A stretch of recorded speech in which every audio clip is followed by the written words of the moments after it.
Zakaria, welcome to the program. It is a pleasure to have you with us. It's my pleasure. Thanks for having me.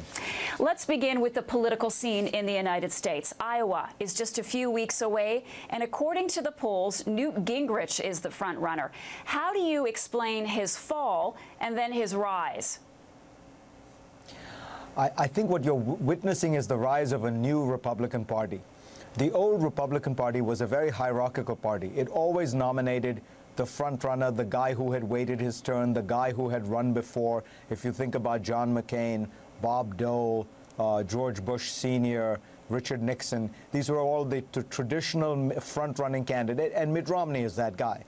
But the new Republican Party is powered from the South and the Southwest, fueled by a lot of grassroots activism, and most particularly the Tea Party. These guys don't like the establishment. They don't like the idea that Romney is going to have a coronation, and they were searching for someone. And after many failed romances, they decided that they could fall in love with Newt Gingrich. And Gingrich, as you know, is a very skilled debater and has been able to capitalize on that energy. But I think what's really happened here is you're seeing a new Republican Party. Do you think that this battle is going to go right through until June, or will Newt get it before that time?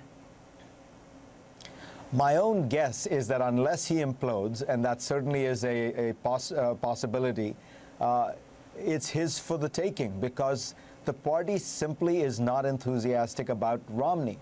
You know, you can look at New Hampshire, where Romney does okay because he's a neighboring governor, a former governor. But everywhere else, Gingrich is not just leading, but he's leading by 10 or 15 points. So, and you know, people keep pointing out that Newt can make gaffes, verbal gaps, but he's also a great talker, so he can talk his way out of his gaffes, as you saw with the Palestinian issue in the most recent debate, where he says something that's politically incorrect, but then he has a way of defending it because he's a smart guy, he's quick on his feet, and he doesn't have to backtrack. He can explain his way around it. That's a very powerful skill in a presidential campaign. Let's talk